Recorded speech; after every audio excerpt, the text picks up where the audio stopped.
आप सभी को नमस्कार। यूपी पुलिस कांस्टेबल आगामी भर्ती परीक्षा को देखते हुए हम यूपी पुलिस कांस्टेबल के पिछली साल के प्रश्नों पत्रों की एक सीरीज चला रहे हैं, जिसमें हम 2010 का है पेपर सॉल्व कर चुके हैं, जिसका वीडियो के डिस्क्रिप्शन में लिंक दे रखा है, वहां जाके आप देख सकते हो।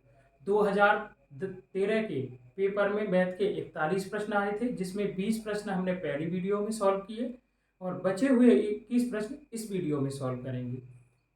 ये है बहुत परीक्षा की दृष्टि से बहुत ही महत्वपूर्ण वीडियो है। आप ज़्यादा से ज़्यादा अपने मित्रों के साथ इस वीडियो को शेयर करें और चैनल को सब्सक्राइब करें। चलिए देखते हैं। प्रश्न नंबर है 21। 20 प्रश्न हम इससे पहले वाली वीडियो में कर चुके हैं। प्रश्न नंबर 21 है, एक दुकानदार अपने सामान पर क्रय मूल्य से 20% अधिक अंकित करता है तथा अंकित मूल्य पर 10% की छूट देता है। उसका लाभ प्रतिशत ज्ञात कीजिए। उसने कहा कि एक दुकानदार है अपने क्रय मूल्य से 20% अधिक अंकित करता है, तो हमने मान लिया कि क्रय मूल्य है वो है 100 है। अब 100 रुपए की वस्तु पर है वो कितने प्रतिशत है अधिक रुपए अंकित करता है? 20 रुपए। तो कितने रुपए अंकित करेगा? 120। अब 120 रुपए उसने अंकित किए और इसमें छूट देने के बाद है वस्तु को है कितने में बेचा? कितने की छूट दी है? 10% की। और 10% की है छूट देने के बाद है हम 120 का 10% निकालेंगे, तो ऐसे निकालेंगे 120, किसी का भी परसेंटेज निकालते हैं डायरेक्ट गुणा कर देते हैं। 120 गुणा 10, तो 0 से 0 कैंसिल हो जाएगी, 12 निकल के आ जाएगा। 12 रुपए की छूट दे दी तो उसने वस्तु को कितने में बेचा?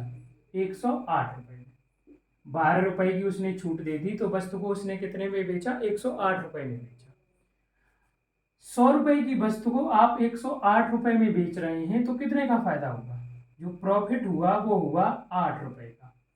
अब हमें परसेंटेज में बताना है, तो 100 पर ही तो 8 का लाभ हुआ है। अब 100 पर 8 का लाभ हुआ है और परसेंटेज हम 100 के अकॉर्डिंग बताते हैं।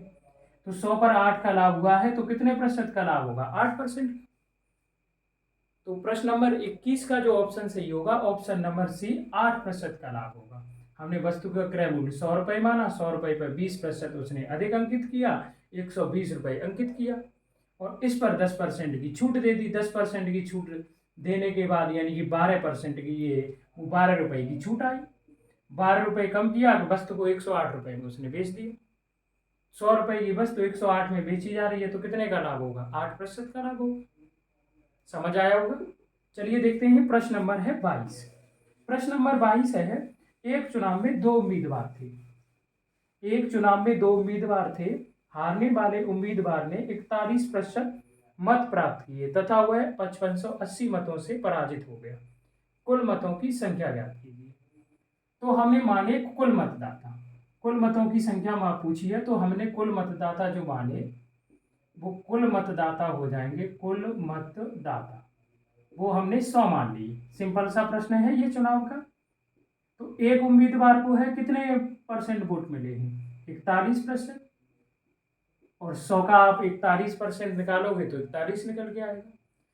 100 कुल मतदाता माने हैं, एक कैंडिडेट को 41 वोट मिल गए, तो दूसरे को कितने मिलेंगे? 100 से आप घटा दोगे, 59। एक कैंडिडेट को 59 वोट मिले हैं, दूसरे कैंडिडेट को 41 वोट मिले हैं, तो ये कैंडिडेट कितने वोटों से जीता? ये जो कैंडिडेट है 18 वोटों से जीत गया। कितने वोटों से जीत गया? 18 वोटों से। और प्रश्न में दे रखा है कितने जो वोटों से जीता है? 5580। तो 18 के बराबर हम 5580 रख देंगे। एक इकाई का जो मान निकल के आएगा वो 18 तिया 54, 18 एकम 18, 310 निकल के आएगा।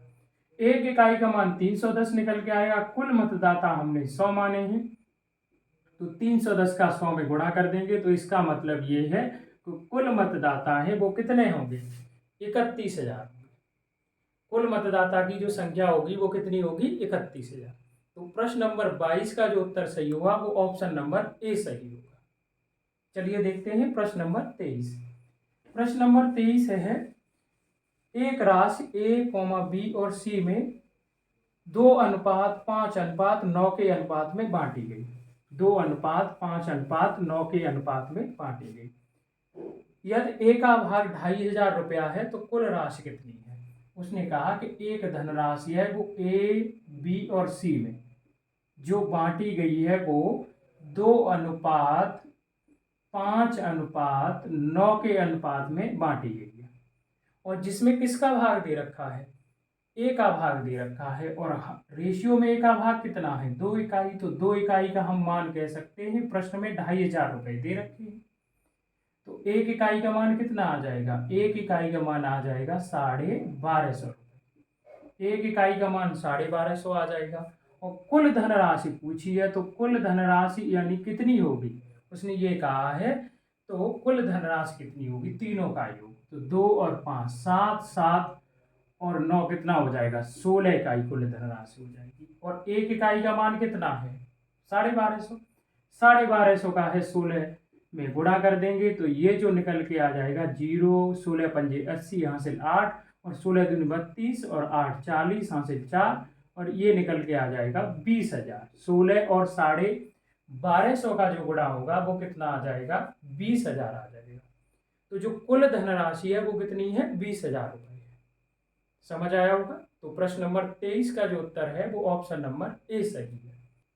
चलिए देखते हैं प्रश्न नंबर 24। प्रश्न नंबर 24 है 2 सही 1/2 प्लस 3 सही 1/4 प्लस एक्स प्लस 2 सही 1/3 बराबर 13 सही 5/12। तो पहले ये मिक्स फ्रैक्शन है, सिंपल फ्रैक्शन बनाओ। तो 2 दूनी 4 5/2 प्लस 4 तिया 12 13/4 प्लस एक्स और प्लस 3 दूनी 6 7/3 बराबर 12 और 13 का गुणा कितना होगा, 156। 5 जोड़ोगे 161/12। अब आप क्या करोगे कि इन सभी का एलसीएम ले लोगे। इन सभी का एलसीएम ले लेंगे, कितना हो जाएगा 12, और एक्स को अलग रखो बराबर 161/12। 2 का भाग है इसमें है, दोगे 6 बार चला जाएगा, 6 पंजे 30 प्लस 4 का भाग दोगे 3 बार चला जाएगा, 13 तिया 39, और ये हो जाएगा है प्लस 3 का भाग दोगे 4 बार चला जाएगा, 4 सत्ते 28। अब इन सभी को अगर हम ऐड करते हैं तो जो ऐड करने पर है ये इधर ले आओ, 40 हो जाएगा 70, और 70 में आप है 27 जोड़ोगे तो 97/12 निकल के आ जाएगा, प्लस एक्स बराबर 161/12। तो x बराबर जो निकल के आएगा 161/12 माइनस 97/12। हर समान है, आप घटा दो तो ये बचेगा 64/12। आप डिवाइड करोगे तो ये है 4 से डिवाइड करोगे 16, और 4 से डिवाइड करोगे 3, तो 3 पंजे 15, तो 5 सही 1/3। तो x का जो मान निकल के आ जाएगा वो 5 सही 1/3 निकल के आ जाएगा। प्रश्न नंबर 24 का जो उत्तर सही होगा ऑप्शन नंबर डी सही होगा। चलिए देखते हैं प्रश्न नंबर है 25। प्रश्न नंबर 25 है निम्नलिखित में से बड़ी संख्या कौन सी है। 4 फ्रैक्शन आपको दे रखी है और उसमें से ये पूछा है कि बड़ी फ्रैक्शन कौन सी है। तो मैं इसका एक आसान तरीका है सॉल्व करने का बता रहा हूं। ये 4 फ्रैक्शन है, 4 फ्रैक्शन है वो क्या है, 7/9 कॉमा 7/9 कॉमा 11/13 कॉमा 16/19 और कॉमा 21/25। ये 4 फ्रैक्शन में, और इसमें से सबसे बड़ी फ्रैक्शन बतानी है। तो आप क्या करोगे कि अब किन्हीं 2 फ्रैक्शन को ले लो और क्रॉस मल्टीप्लाई कर दो। 13 और 7 का गुणा करना, 13 सत्ते 91, और 9 और 11 का गुणा करना 99 हो जाएगा। तो इन दोनों में कौन सी बड़ी है, ये बड़ी है, तो इसका मतलब इसे हटाओ। अब इसका गुणा करो, ये दोनों बची तो इसका गुणा करोगे, 11 और 19 का गुणा करोगे तो कितना हो जाएगा 209, और 13 और 16 का गुणा करोगे 13 छिक्के 78, यानी कि 7 हासिल, और ये हो जाएगा 20। इन दोनों में कौन सा बड़ा है, 209 बड़ा है, तो इसे हटाओ। अब बचा आपका ये दोनों, तो इन दोनों का गुणा कर लो आप। इन दोनों का आपस में ही गुणा करेंगे, क्रॉस मल्टीप्लाई, इसका इसमें इसका इसमें। 25 और 11 का गुणा करेंगे 275 आ जाएगा, और 13 और 21 का गुणा करेंगे 273 आ जाएगा। तो कौन सी संख्या बड़ी है, ये 275। इसका मतलब ये संख्या हमारी बड़ी है, फ्रैक्शन जो बड़ी है वो क्या है 11/13, सॉरी, जो फ्रैक्शन बड़ी है वो कितनी है 11/13। ये सबसे बड़ी फ्रैक्शन है। तो प्रश्न नंबर है 25 का जो उत्तर होगा वो 11/13 होगा, ऑप्शन नंबर बी सही होगा। ये आसान तरीका है, आप क्रॉस करते जाओ। चलिए देखते हैं प्रश्न नंबर है 26। प्रश्न नंबर 26 है का मूल्य 16 रुपये प्रति किलो था, उसका मूल्य घटकर 14 रुपये प्रति किलो हो गया, मूल्य में कितने प्रतिशत की कमी है? ये परसेंटेज का प्रश्न है, परसेंटेज निकालनी है। चीनी का मूल्य था वो 16 रुपये प्रति किलो था, और उसमें है कमी होने के बाद कितनी कीमत हो गई? 14 रुपये प्रति किलो। तो कितने की कमी हुई है? 2 की कमी हुई है। और किस पर हुई है? 16 पर। 16 पर ही तो बताओगे कि 2 रुपये कम हो गया। और जिसके अनुसार परसेंटेज बताते हैं हर में उसी का मान रखते हैं। 16 का बताना है 2 है कितना परसेंट। 16 हर में रखेंगे, अंश में कितना रखेंगे? 2। और ये साधारण भिन्न बन गया, इसे परसेंटेज में चेंज करने के लिए 100 का गुणा कर देंगे। किसी भी साधारण भिन्न को परसेंटेज चेंज करते हैं 100 का गुणा कर देंगे। 2 से डिवाइड किया 8, और 4 से 2, और 4 से कितना हो जाएगा? ये है 25। और 25 का आप आधा करोगे तो ये आ जाएगा 12.5%। कितना निकल के आ जाएगा? 12.5%। तो जो चीनी के मूल्य में है 12.5% की कमी हो गई। 14 रुपए से कितना हो गया? वो 16 रुपए से है 14 रुपए। तो प्रश्न नंबर 26 का जो उत्तर सही होगा वो ऑप्शन नंबर ए सही होगा, 12.5% की कमी हुई है। चलिए देखते हैं प्रश्न नंबर 27। प्रश्न नंबर 27 है, एक आयताकार कमरे की लंबाई और चौड़ाई में 5:4 का अनुपात है। एक आयताकार कमरा है जिसकी लंबाई और चौड़ाई का जो रेशियो है वो है 5:4। अगर कमरे की लंबाई 15 मीटर है तो कमरे का क्षेत्रफल कितना होगा? उसने कहा कि यदि कमरे की लंबाई 15 मीटर है और रेशियो में कितना है? 5 इकाई, तो 5 का मान हम लिख सकते हैं कि 15 मीटर। 5 इकाई का जो मान होगा वो कितना होगा? 15 मीटर। तो 1 इकाई का मान कितना आ जाएगा निकल के? 3 मीटर। 1 इकाई का मान कितना निकल के आ जाएगा? 3 मीटर। तो कमरे की जो चौड़ाई होगी वो कितनी हो जाएगी? 4 तिया 12 मीटर होगी। कमरे की चौड़ाई कितनी होगी? 12 मीटर। और आयत का जो क्षेत्रफल का फॉर्मूला होता है वो क्या होता है? लंबाई गुणा चौड़ाई। लंबाई आयत की 15 है, चौड़ाई 12 है, आप गुणा करोगे 12 और 15 का तो 180 वर्ग मीटर निकल के आ जाएगा। आयत का जो क्षेत्रफल निकल के आएगा वो कितना आएगा? 180 वर्ग मीटर। तो प्रश्न नंबर 27 का जो उत्तर सही होगा वो 180 वर्ग मीटर होगा, ऑप्शन नंबर बी। चलिए देखते हैं नेक्स्ट प्रश्न, प्रश्न नंबर 28। प्रश्न नंबर 28 है, 4 छात्र एक मैदान 4 छात्र एक मैदान के चारों ओर दौड़ लगाते हैं। वे क्रम से 30 सेकंड, 40 सेकंड और 50 सेकंड व 60 सेकंड का मैदान का पूरा चक्कर लगाते हैं। 60 सेकंड में है मैदान का पूरा चक्कर लगा देते हैं। पहला है 30 सेकंड में, दूसरा 40 में, तीसरा 50 में और चौथा है 60 सेकंड। पूरा चक्कर लगाते हैं। यदि वे मैदान के किसी बिंदु से एक साथ दौड़ना शुरू करें तो कम से कम कितने समय पश्चात उसी बिंदु पर पुनः मिलेंगे? जब भी रेस का ये प्रश्न बहुत आता है, ट्रैक वाला, जब भी आपको किसी वृत्ताकार मैदान में है व्यक्तियों की रेस का है समय दे रखा हो कि पहला व्यक्ति इतने टाइम में एक चक्कर लगाता है, दूसरा व्यक्ति इतने टाइम में चक्कर लगाता है, और सभी व्यक्ति एक ही बिंदु से दौड़ना प्रारंभ करें तो कितने समय बाद दोबारा मिलेंगे? तो इस प्रश्न में क्या आपको करना है? वो जो कॉमन समय होगा वो इनके द्वारा लिए गए समय का लासा होगा। तो पहला कितना समय ले रहा है? 30 सेकंड में एक चक्कर लगाने का, दूसरा वाला 40 सेकंड ले रहा है एक चक्कर लगाने का, और तीसरा वाला है वो है 50 सेकंड ले रहा है एक चक्कर लगाने का, और चौथा वाला है वो 60 सेकंड ले रहा है एक चक्कर लगाने का।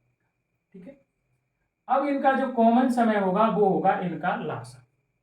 इनका लासा हम निकालेंगे तो लासा के लिए है, देखो कॉमन, देखो 10 से ये भी डिवाइड है, 10 से ये भी डिवाइड है, 10 से ये भी है, ये भी है, ये भी है, ये भी है, यानी कि 10 एक फैक्टर होगा।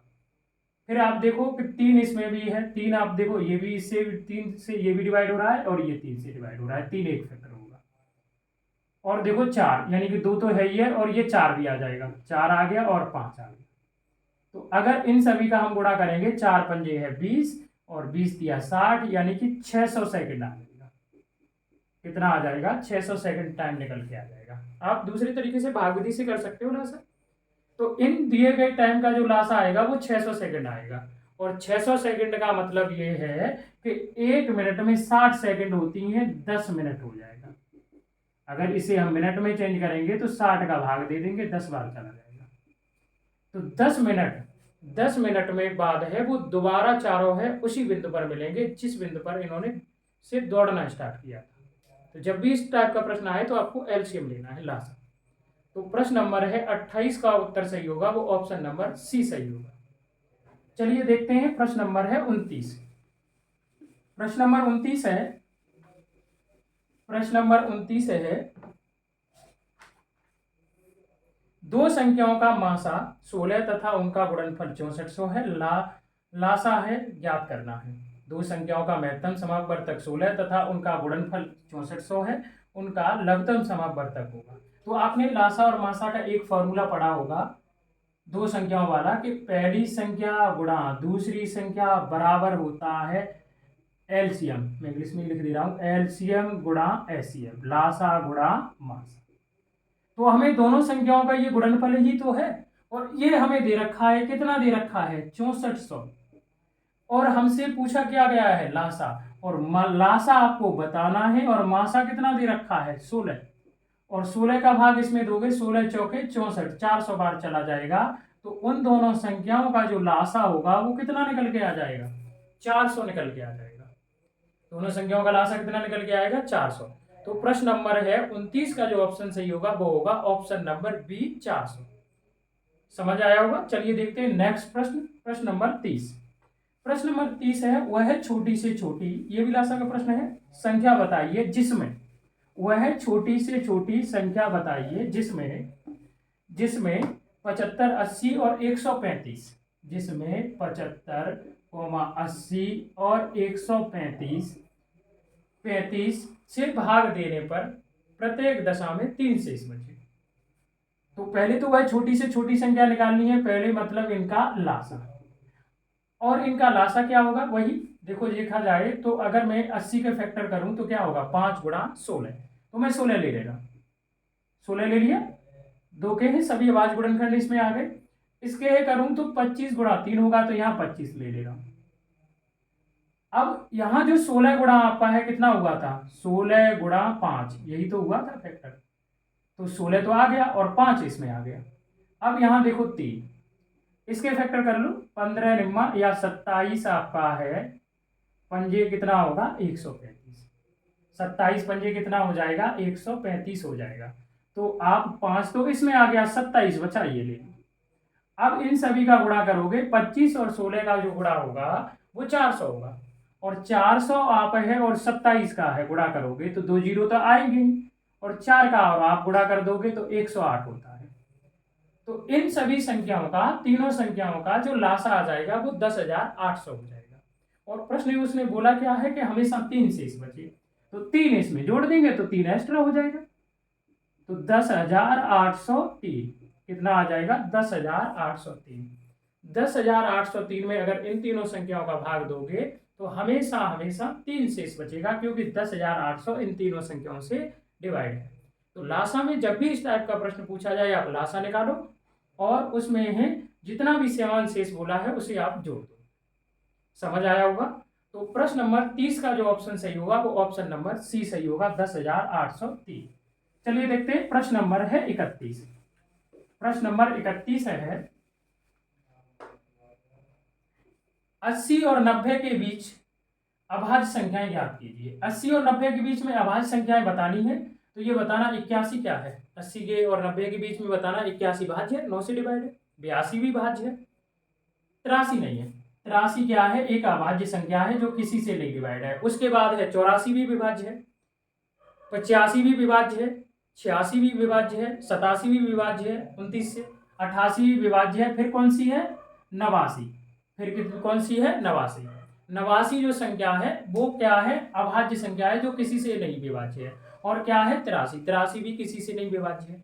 तो 80 और 90 के बीच में दो अभाज्य संख्याएं हैं, वो हैं 83 और 89। तो प्रश्न नंबर 31 का जो ऑप्शन सही होगा ऑप्शन नंबर डी सही होगा। चलिए देखते हैं प्रश्न नंबर 32।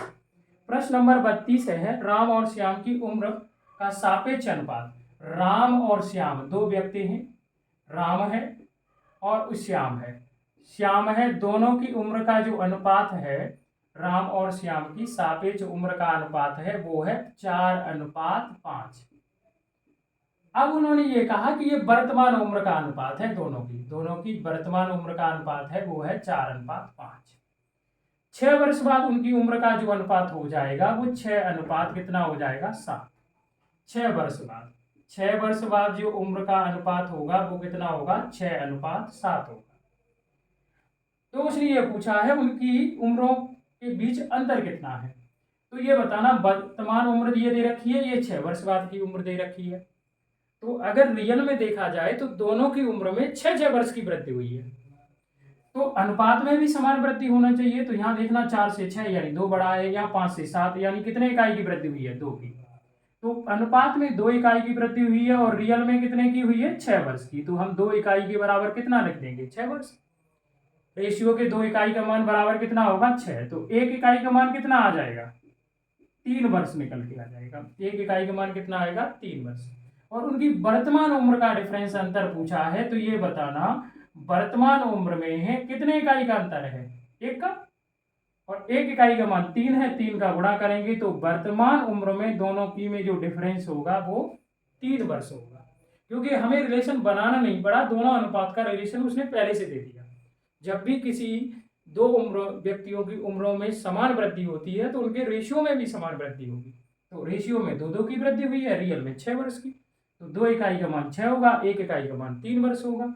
वर्तमान उम्र में देखें तो उनकी 1 इकाई का है अंतर है, और 1 इकाई का मान 3 है, तो 3 का गुणा कर दिया। प्रश्न नंबर 32 का उत्तर जो सही होगा ऑप्शन नंबर बी, 3 वर्ष। चलिए देखते हैं प्रश्न नंबर 33।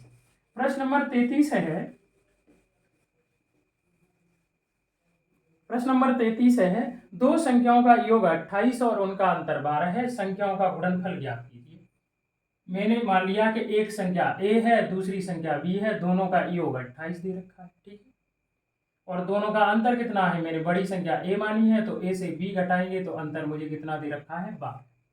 उसने प्रश्न नंबर 33 में 2 संख्याओं का योग 28 दे रखा है, a भी मैंने संख्या मान ली और अंतर 12 दे रखा है, तो अंतर मैंने ये मान लिया। ये रेखीय समीकरण बन गए, तो इन दोनों समीकरणों को हम क्या करेंगे, जोड़ेंगे। जोड़ना तो b से b कैंसिल हो जाएगा, 2a बराबर हो जाएगा, वो आ जाएगा 40। तो a का मान जो निकल के आएगा, जो बड़ी संख्या निकल के आएगी वो कितनी आएगी, 20। तो छोटी संख्या b कितनी निकल के आ जाएगी, दोनों का योग कितना है, 28, और 28 से 20 घटाएंगे 8 निकल के आ जाएगा।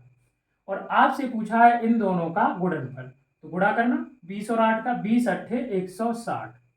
तो इन दोनों संख्याओं का जो गुणा होगा वो कितना आ जाएगा, 160 निकल के आ जाएगा। प्रश्न नंबर है 33 का ऑप्शन सही होगा, वो ऑप्शन नंबर सी सही होगा। चलिए देखते हैं प्रश्न नंबर है 34। प्रश्न नंबर 34 है, एक व्यक्ति बाजार तक पैदल जाता है और ऑटो से वापस आता है। वो पैदल तो बाजार तक गया था पर लेकिन घर पर ऑटो से वापस आया, और कुल मिला के उसे है 90 मिनट लगे। फिर उसने एक कंडीशन दे दी कि यदि वह दोनों तरफ से यानी कि बाजार को जाता भी ऑटो से और वापस भी ऑटो से आता तो उसे कितने मिनट लगते, 30 मिनट। 30 मिनट लगते। तो यदि व्यक्ति दोनों तरफ से पैदल जाता तो उसे कितना समय लगेगा। प्रश्न ये है कि एक व्यक्ति बाजार से पैदल जाता है और ऑटो से वापस आता है तो 90 मिनट लग जाते हैं। अगर वो दोनों तरफ से ऑटो से जाए तो उसे 30 मिनट लगते हैं। तो उसने ये पूछा है कि दोनों तरफ पैदल जाए और पैदल ही वापस आए तो कितने मिनट लगेंगे। तो ये बताना कि अगर वो ऑटो से जाता है आता है तो ये बताना कि उसे कितने मिनट लगते हैं दोनों तरफ के, 30 मिनट। ऑटो से अगर जाता है तो उसे कितने मिनट लगते हैं, 30। तो एक तरफ से ऑटो के कितने मिनट लगेंगे, यानी कि आधे। तो 30 का आधा करना कितना आ जाएगा, 15 मिनट लगेंगे। 15 मिनट लगेंगे। और ये बताना तो पैदल, और जब पैदल जाता है और ऑटो से वापस आता है तो कितने मिनट लगते हैं, 90। और 90 मिनट लगते हैं। और हमें ये पता चल गया कि ऑटो से एक तरफ के कितने हैं, 15 मिनट। तो 90 से आप 15 घटाओगे तो जो निकल के आ जाएगा वो कितना निकल के आएगा, 75 निकल के आ जाएगा। कितना निकल के आ जाएगा, 75 मिनट। कितना मिनट निकल के आएगा, 75 मिनट। अगर एक तरफ ही पैदल से जाए तो एक तरफ का टाइम पैदल का है वो 75 मिनट है। तो दोनों तरफ का क्या हो जाएगा, दोनों तरफ का जो होगा आप 2 का गुणा कर दोगे। तो 75 का दूना मतलब है 150 मिनट लगेंगे, 75 जाने में 75 आने में। और 150 मिनट का मतलब हुआ 1 घंटे में 60 मिनट होते हैं, 2 घंटे 30 मिनट। कितना हुआ? 2 घंटे 30 मिनट। अगर वो आप दोनों तरफ से पैदल जाता भी है और वापस भी आता है तो उसे कुल मिला के 2 घंटे 30 मिनट लगेंगे। तो प्रश्न नंबर 34 का जो ऑप्शन सही है वो ऑप्शन नंबर डी सही है। चलिए देखते हैं प्रश्न नंबर 35। प्रश्न नंबर 35 है, एक पिकनिक पर 240 व्यक्ति गए, इसमें महिलाओं की है संख्या पुरुषों की संख्या से 20 अधिक है और पुरुषों की संख्या से 20 अधिक है। महिलाओं की संख्या से पुरुषों की संख्या, महिलाओं की संख्या से पुरुषों की संख्या 20 अधिक है और बच्चों की संख्या से वयस्कों की संख्या 20 अधिक है। तो पिकनिक में कितने पुरुष हैं? तो उसने ये कहा है कि 240 लोग टोटल गए हैं और जो पुरुषों की संख्या है महिलाओं की संख्या से 20 अधिक है। तो अगर मैंने पुरुषों की संख्या x मानी तो महिलाओं की संख्या क्या हो जाएगी? x माइनस 20, क्योंकि महिलाओं की संख्या पुरुषों की संख्या महिलाओं की संख्या से 20 अधिक है, तो महिलाएं 20 कम होंगी। अब उसने कहा कि ये तो वयस्क हो गए, वयस्कों की जो संख्या है बच्चों की संख्या से 20 अधिक है, तो बच्चे 20 कम नहीं होंगे। जब वयस्क 20 अधिक है तो बच्चे 20 कम होंगे। इन दोनों को जोड़ना 2x और ये है माइनस 20, ये वयस्कों की संख्या निकल के आ गई। और बच्चों की हमें संख्या निकालनी है तो 20 घटा देंगे तो 2x माइनस 40 ये निकल के आ जाएगा। अब हमें क्या है, टोटल संख्या दे रखी है तो इन सभी को जोड़ लो, x plus x minus 20 plus 2x minus 40 बराबर 240। मैंने पुरुषों की संख्या x मानी और महिलाओं की संख्या से पुरुषों की संख्या 20 अधिक है तो महिलाओं की संख्या 20 कम होगी। और वयस्कों की संख्या बच्चों से अधिक है तो वयस्कों की संख्या मैंने जोड़ी इतनी आई तो बच्चों की 20 कम होगी। अब इसे आप है जोड़ना तो ये हो जाएगा है कितना है 4x और ये माइनस 20 माइनस 40 कितना हो जाएगा है 60 और 60 उधर ले जाएंगे 300 निकल के आ जाएगा और 4 का भाग देंगे तो x बराबर कितना निकल के आ जाएगा 75। जो पुरुषों की संख्या होगी वही आपसे पूछी है, वो कितनी होगी 75। तो प्रश्न नंबर 35 का उत्तर होगा 75। चलिए देखते हैं प्रश्न नंबर 36। प्रश्न नंबर 36 है, 6 लगातार विषम संख्याओं का योग सबसे बड़ी संख्या के दुगुने से 38 अधिक है। 6 संख्याओं का योग निकालें। तो हम संख्या मान लेंगे x, क्योंकि सम और विषम संख्याओं में 2 का डिफरेंस होता है, x plus 2, x plus 4, x plus 6, x plus 8, x plus 10। अब उसने कहा कि इन्हें जोड़ना है तो हम जोड़ ले रहे हैं। 6x प्लस आपका जोड़ेंगे तो ये 6 6 12 12 और 20 30, ये 6 संख्याओं का योग है। लेकिन प्रश्न में उसने कहा है कि सबसे बड़ी संख्या, और सबसे बड़ी संख्या क्या है, इसका आप दुगना करो और इसमें कितना जोड़ दो 38, ये निकल के आ जाता है। लिख दिया हमने बराबर। तो 6x प्लस 30 बराबर 2x प्लस 20 और ये प्लस कितना हो जाएगा 38। अब इसे सॉल्व करेंगे तो ये 4x हो जाएगा, इसे इधर ले आओ और 20 और 38 को जोड़ोगे कितना हो जाएगा 58। 58 से 30 घटाओगे तो जो निकल के आएगा वो निकल के आएगा 28 और x का मान जो निकल के आ जाएगा वो कितना आ जाएगा 7। x का मान कितना निकल के आ जाएगा, वो 7 निकल के आ जाएगा। 7 चौके 28। और आपसे पूछा है योग, तो संख्या का योग क्या है, सभी संख्याओं का यही तो है योग। तो यहां रख दो 7 का मान, 7 छिक्के 42 प्लस 30 तो 72 निकल के आ जाएगा। तो प्रश्न नंबर 36 का जो उत्तर होगा वो होगा 72। ऑप्शन नंबर सी सही होगा। चलिए देखते हैं प्रश्न नंबर 37। प्रश्न नंबर 37 है, अब से 8 वर्ष बाद सीता 6 वर्ष पहले की अपनी आयु की दोगुनी उम्र की होगी, उसकी वर्तमान आय कितनी है। उसने कहा कि अब से 6 वर्ष पहले की उम्र की 8 वर्ष बाद दोगुनी हो जाएगी। तो 6 वर्ष पहले की उम्र मैंने क्या मान ली 1, और तो 8 वर्ष बाद कितनी हो जाएगी, तो यही रेशियो तो बन जाएगा। मैंने 1 मानी और ये कितनी हो जाएगी 2। अगर देखा जाए रेशियो के अनुसार यहाँ इन दोनों उम्रों में कितने का डिफरेंस है 1 का, और रियल में देखा जाए 6 और 8 कितना हो जाएगा 14 वर्ष का अंतर है। तो एक इकाई का मान कितना होगा 14। और आपसे पूछा क्या है वर्तमान उम्र, तो मैं न क्यों पूर्व की निकाल लूं। 6 वर्ष पहले सीता की उम्र कितनी होगी 14 वर्ष, तो अभी कितनी होगी वर्तमान में 6 और जुड़ जाएगी। तो वर्तमान में जो 6 और आप ऐड कर दोगे 14 और 6 कितना हो जाएगा 20 वर्ष निकल के, कितनी उम्र निकल के आ जाएगी 20 वर्ष। तो प्रश्न नंबर 37 का जो ऑप्शन सही है वो ऑप्शन नंबर डी सही है, 20 वर्ष सही होगी। उसकी वर्तमान उम्र क्या होगी 20 वर्ष। चलिए देखते हैं प्रश्न नंबर 38। प्रश्न नंबर 38 है, संदेश वाहक द्वारा शहर की सीमा में पार्सल भेजने का है खर्च पहले किग्रा के लिए 60 रुपए तथा अतिरिक्त प्रत्येक किग्रा के लिए 48 रुपए है। एक पार्सल जिसका वजन पी केजी है तो भेजने की लागत रुपए में होगी। उसने कहा कि पहले 1 केजी का तो 60 रुपए लगता है, फिर उसके बाद 48 लगता है। अगर मान लिया एग्जाम्पल के लिए 5 केजी का पार्सल है तो पहले के लिए 60 रुपए देने पड़ेंगे, दूसरे केजी के लिए 48, तीसरे के लिए भी 48, चौथे के लिए भी 48, पांचवें के लिए भी 48। अब मैंने मान लिया कि उसने ये कहा है कि पी केजी का पार्सल है, तो मैंने मान लिया कि टोटल 60 छोड़ो, पहले केजी के लिए उसने 60 रुपए नहीं लगते हैं, कितने लगते हैं? सभी के लिए 48 लगते हैं। अगर सभी केजी के लिए 48 लगते हैं तो ये बताना, तो उसे टोटल रुपए कितने देने पड़ते? पी में सीधा 48 को गुणा कर देते। अगर उसे टोटल 48 ही 48 देने पड़ते सभी केजी के लिए, तो पी केजी के लिए कितने देने पड़ते? 48 पी। लेकिन आप ये बताना कि पहले केजी के लिए तो कितने देने पड़ रहे हैं? 60। और 60 और 48 के बीच में है कितने का अंतर है? 60 और 48 में कितने का अंतर है? 12 का। यानी कि 12 रुपए पहले केजी के तो शेष रह गए कि नहीं? 12 रुपए पहले केजी के शेष रह गए, तो उत्तर जो हो जाएगा वो 12 प्लस 48 पी। उत्तर जो हो जाएगा वो कितना हो जाएगा? 12 प्लस 48 पी रुपए उसे देने पड़ेंगे। कितने रुपए देने पड़ेंगे? 12 प्लस 48 पी। मैंने मान लिया कि सभी केजी के लिए अगर 48 लगते रुपए तो इतने रुपए लगते, लेकिन 1 केजी पर है कितने? 60 रुपए लग रहे हैं, मतलब 12 रुपए है, अभी छूट गए। 48 तो मैंने पहले केजी के जोड़ लिए, तो 12 छूट गए, 12 और जोड़ देंगे तो इतने रुपए पार्सल के लगेंगे। 12 प्लस 48 पी। तो प्रश्न नंबर 38 का ऑप्शन सही है, वो ऑप्शन नंबर डी सही है। चलिए देखते हैं प्रश्न नंबर है 39। ए ने एक वस्तु को जिसका मूल्य 50 रुपए है बी को 20% लाभ पर बेचा। बी ने वही वस्तु 25% लाभ सी को बेची। सी ने उसे 40% लाभ डी को बेच दिया। वस्तु का है मूल्य डी ने दिया वह है। डी ने कितने रुपए दिए? देखो 20% का फ्रैक्शन बनाओ। 20% का फ्रैक्शन बनाएंगे तो ए ने बी से कितना प्रॉफिट लिया? 20%।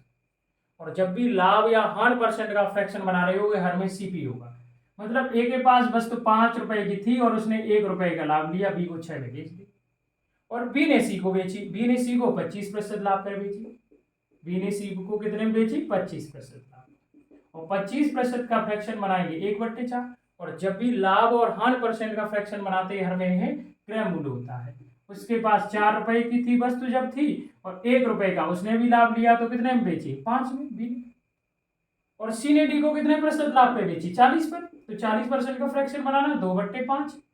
5 रुपए की वस्तु थी और उसने 2 रुपए लाभ लिए। सी ने डी को कितने में दी? 7 में। ये मैंने अलग अलग आपका रेशियो निकाल लिया सीपी और एसपी का।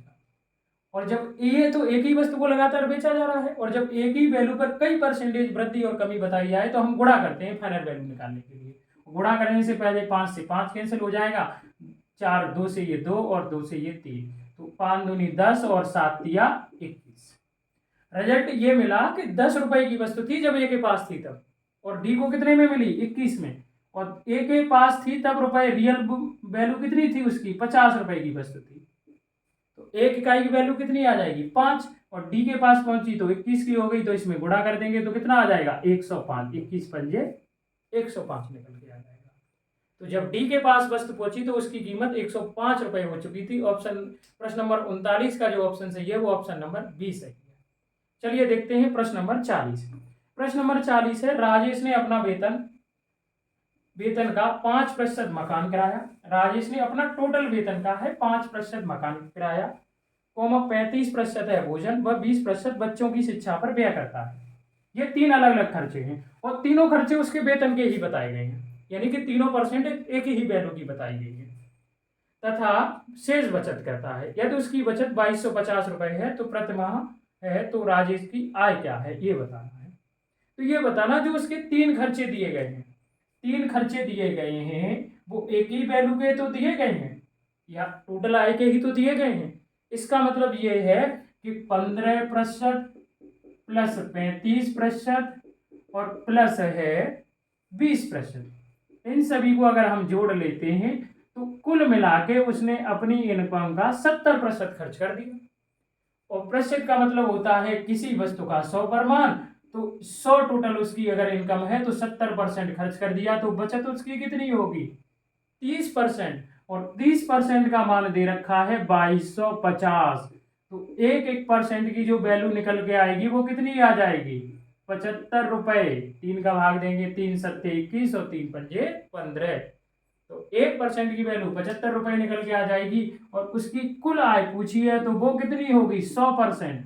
और 100% में आप 75 का गुणा करोगे तो जो इनकम उसकी निकल के आएगी वो 7500 रुपए निकल के आ जाएगी। कितनी निकल के आ जाएगी? 7500। तो प्रश्न नंबर 40 का जो उत्तर सही होगा वो बी सही होगा, ऑप्शन नंबर बी।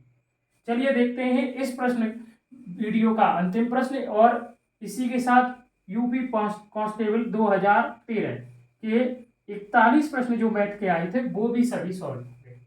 तो प्रश्न नंबर 41 है, एक व्यापारी 10 क्विंटल गेहूं 1000 रुपए प्रति क्विंटल के भाव से खरीदता है। इसका मतलब ये है कि 10 क्विंटल गेहूं खरीदे उसने और 1 क्विंटल 1000 रुपए के हैं, तो टोटल कितना हो जाएगा? 10,000 रुपए के उसने 10 क्विंटल गेहूं खरीदे। 10,000 के 10 क्विंटल गेहूं खरीदे और उन्हें कितने प्रतिशत हानि पर बेचा है? 8 सही 4/5% की हानि पर बेचा है।